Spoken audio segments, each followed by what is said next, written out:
They say silence is empty, but in Umu-Okiri, silence was full. Full of ears. Full of waiting. Full of something that did not sleep. Before fear came, Umu-Okiri was a village that talked too much. Women argued loudly over water at the stream. Children shouted as they chased one another through red dust and sunlight. Men laughed under the great Okoro tree, believing laughter was protection. Nobody knew that while mouths were moving, something else was listening. Something that never blinked. The goat arrived before the erosion, before the accidents, before people started dying quietly in their sleep. And later, the elders would say the first mistake was not the curse, but the decision to keep what should never have stayed. Okoro was his name when he was still human. Tall, calm, respected. He was the kind of man people forgot was present. When elders met, he poured palm wine silently. When strangers arrived, he stood nearby, pretending not to hear. But Okoro had everything. He carried words like heavy loads on his back. Secrets bent him slowly. At first, it felt powerful. Knowing what others did not. Hearing plans before they were born. But power is a food that never satisfies. When the elders chose another man over him, something broke inside Okoro. His ears stopped being tools and became weapons. He sold information to enemies. He whispered names to spies. He gave away paths, weaknesses, river times.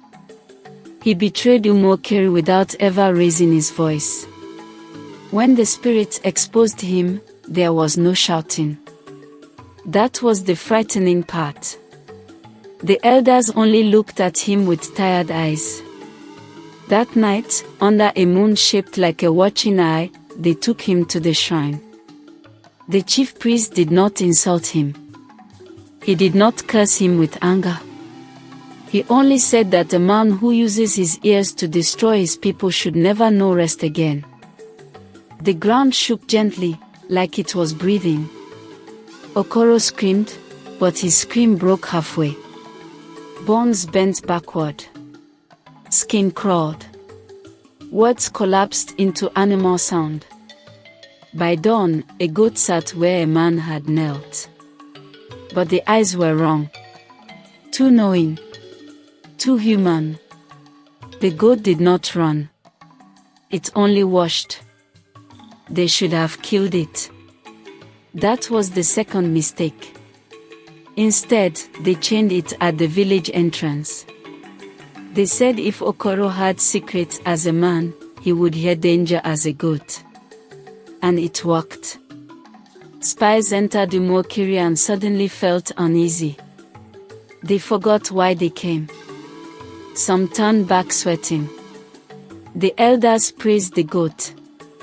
They fed it well. They called it Izu, the king goat. Slowly, respect replaced fear. But curses do not sleep. They only wait. The goat grew large. Not fat from food, but heavy with something else. Hunger. Not hunger for grass. Hunger for control. It began to block roads. It kicked children who ran past laughing. One day, a farmer tried to chase it from his cassava farm. The goat stood still, staring. That night, the farmer complained loudly in his compound. By morning, he was cold. People said it was coincidence. Until it happened again. And again. A man laughed and called the goat useless. He did not wake up the next day. Another man cursed it under his breath. His wife found him stiff before dawn. That was when Umu-Okiri learned the new law. If you spoke against the goat, you would die the next day. If you even thought badly, your body would betray you. Because the goat had everything. Silence became survival. Conversations shrunk. People used their eyes instead of their mouths. Mothers warned children never to talk near the road. Fear sat beside everyone like a second shadow. At night, hooves sounded softly, moving freely through compounds. You could feel the goat before you saw it. And sometimes, you did not see it at all. Then the erosion started. After heavy rains, the earth opened like it was angry. Farms slid away. Houses cracked. Roads disappeared. The elders prayed, but nobody mentioned the goat. Mentioning it felt like inviting death. Cars crashed without touching anything. Motorcycles fell by themselves when the goat crossed the road slowly, proudly, like a king inspecting his land. The goat was no longer security. It was law. Only one person did not fear it. Her name was Nwanioma. She was born the same night Okoro became something else. Since childhood, she dreamed of a man crying inside fur, calling his own name like it was far away. She watched Umu-Okiri shrink into whispers and knew something was wrong. One night, she stood before the goat. Her legs shook, but her voice did not.